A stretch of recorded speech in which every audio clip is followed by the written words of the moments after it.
साथ जगह बिस्मिल्लाह मत पढ़ना वरना इंसान काफिर हो जाता है। ख़बरदार। बिस्मिल्लाहिर्रहमानिर्रहीम। कुरान मुक़द्दस अल्लाह सुब्हानहू तआला की अज़ीम किताब है। ये बरकत वाली किताब है। इसकी आयतें मोमिनों के लिए शफ़ा है। इसके एक एक हरूफ में 10-10 नेकियां अल्लाह ने मुकर्रर फरमाई हैं। कुरान मुक़द्दस दुनिया व आखिरत की परेशानियों का इलाज है। कुरान मुक़द्दस रहमतों का ख़ज़ाना है।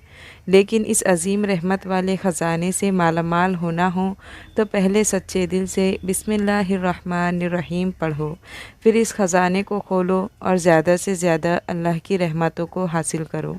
जब कुरान मुक़द्दस जैसी अज़ीम किताब बग़ैर बिस्मिल्लाहिर्रहमानिर्रहीम के नहीं खुलती तो दूसरे जायज़ काम की बरकतें बग़ैर बिस्मिल्लाहिर्रहमानिर्रहीम के कैसे हासिल हो सकती है। हज़रत उस्मान बिन अफ़्फ़ान रज़ियल्लाहु अन्हु ने रसूलुल्लाह सल्लल्लाहु अलैहि वसल्लम से बिस्मिल्लाह की निस्बत सवाल किया। आपने फरमाया, ये अल्लाह ताला का नाम है। अल्लाह ताला के बड़े नामों और उसमें इस कदर नज़दीकी है जैसे आँख की स्याही और सफ़ेदी में। जाबिर रज़ियल्लाहु ताला अन्हु फरमाते हैं, जब ये आयत यानी बिस्मिल्लाहिर्रहमानिर्रहीम उतरी, बादल मशरिक़ की तरफ झट गए, हवाएं साकिन हो गई, समंदर ठहर गया, जानवरों ने कान लगा लिए, शयातीन पर आसमान से शोले गिरे और परवरदिगार आलम ने अपनी ज़ात व इज़्ज़त व जलाल की कसम खाकर फरमाया कि जिस चीज़ पर मेरा ये नाम लिया जाएगा उसमें ज़रूर बरकत होंगी। इब्ने मसूद रज़ियल्लाहु अन्हु फरमाते हैं कि जहन्नम के 19 दारोगों से जो बचना चाहे वो बिस्मिल्लाहिर्रहमानिर्रहीम पढ़े। उसके भी 19 हरूफ है, हर हरूफ हर फरिश्ते से बचाव बन जाएगा।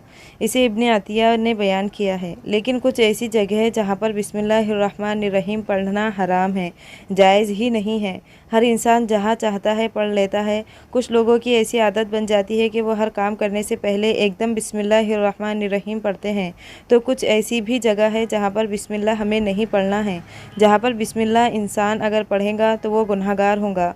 बिस्मिल्लाह का पढ़ना ऐसी जगहों पर, ऐसे मुकामात पर जायज़ ही नहीं है। अब आप ये समझ लीजिए कि कौन से मुकामात पर बिस्मिल्लाह पढ़ना चाहिए, किन मकामात पर बिस्मिल्लाह नहीं पढ़ना चाहिए। नाज़रीन, आपने सुना होगा कि हर काम शुरू करने से पहले बिस्मिल्लाहिर्रहमानिर्रहीम पढ़ना चाहिए, क्योंकि बिस्मिल्लाहिर्रहमानिर्रहीम का मानी है कि अल्लाह के नाम से शुरू, जो बड़ा मेहरबान निहायत रहम वाला है।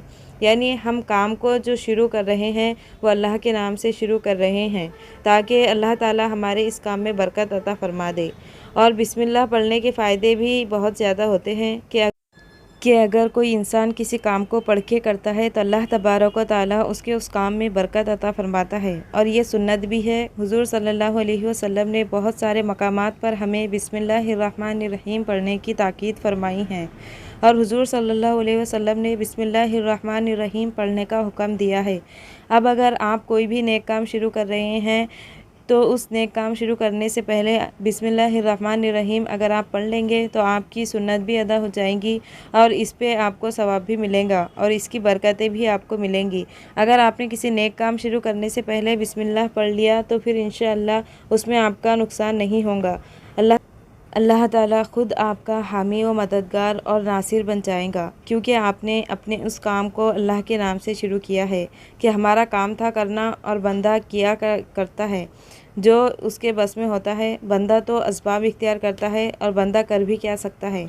बंदे के ज़िम्मे सिर्फ़ असबाब का इख्तियार करना है कि आप किसी काम को करने से पहले सबब इख्तियार करें कि हमें ये काम करना है, बाकी आप अल्लाह के सुपुर्द कर दें।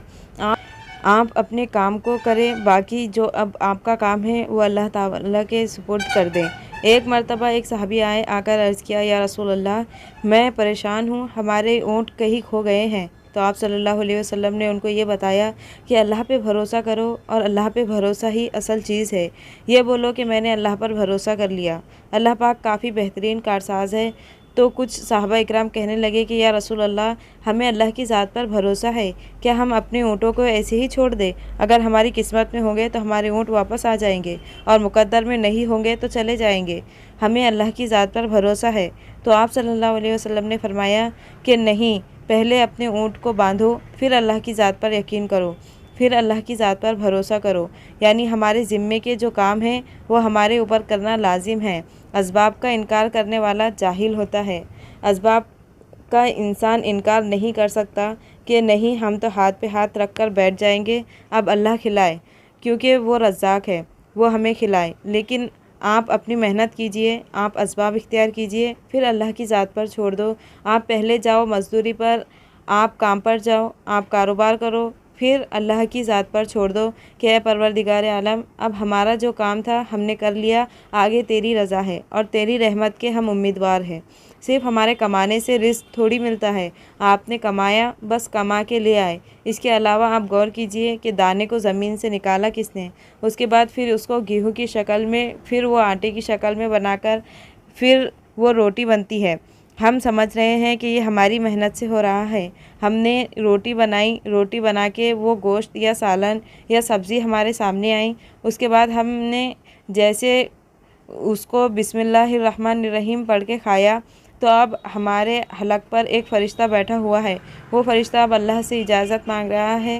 حلق میں ہماری دو نالیاں ہوتی ہے، ایک نالی ہوتی ہے جو سانس کی ہوتی ہے، ایک نالی وہ ہوتی ہے جس سے رزق اندر جاتا ہے، کھانا اندر جاتا ہے۔ تو یہ دو نلی بالکل برابر ہوتی ہے اور دونوں کا ایک ہی چھید ہوتا ہے، لیکن پھر وہ اندر جا کر الگ ہو جاتی ہے۔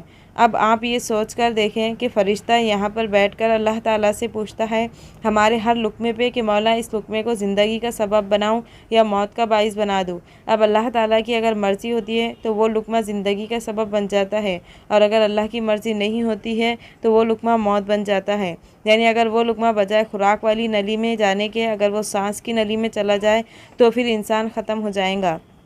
تو آپ دیکھیں ہم نے اتنے سارے کام کیے، لیکن فرشتہ یہاں پر بیٹھا ہوا ہے کہ اب اس نوالے کو، اس لقمے کو کہاں لے جانا ہے۔ تو یہ آپ نے اسباب اختیار کیے، یعنی اس کو اسباب اختیار کرنا کہتے ہیں، اور اللہ و تبارک و تعالیٰ پر چھوڑ دیا۔ تو نیک کام ہم شروع کر رہے ہیں، کھانا کھا رہے ہیں تو ہمیں بسم اللہ پڑھنے کی تاکید کی گئی ہے، لیکن بہت سارے لوگ ایسے ہوتے ہیں کہ کچھ حرام کام کرتے ہیں۔ جیسے مثال کے طور پر اگر کوئی انسان جوا کھیل رہا ہو تو اس میں بسم اللہ کا پڑھنا حرام ہے کہ اللہ کے نام سے شروع۔ اللہ نے کب کہا تھا کہ آپ جوا کھیلو جا کر؟ اللہ نے کب کہا تھا کہ آپ شراب پیو جا کر؟ اللہ نے کب کہا تھا کہ آپ جھوٹ فریب مکر کرو جا کر؟ اللہ نے تو کہا ہی نہیں۔ ایک شخص نے بڑی عالیشان منزل بنوائی اور اس پر لکھا ھذا من فضل ربی، اور شیطان نیچے بیٹھا رو رہا ہے۔ تو لوگوں نے پوچھا تو کیوں رو رہا ہے؟ تو اس نے کہا کہ دیکھو میں نے اس سے جھوٹ بلوایا، فراڈ کروایا، ہم نے اس کی بلڈنگ فراڈ کر کے بنوا دی، اور یہ لکھ رہا ہے ھذا من فضل ربی، یہ میرے رب کا فضل ہے۔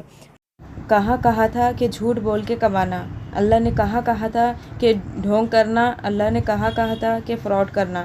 تو مقصد صرف یہ ہے کہ شیطان تو ہر طرح سے انسان کو بہکاتا ہے، تو اس لیے حرام کاموں سے پہلے ہمیں بسم اللہ ہرگز نہیں پڑھنا ہے۔ ہمیں ہر نیک کام شروع کرنے سے پہلے بسم اللہ الرحمن الرحیم پڑھنا چاہیے۔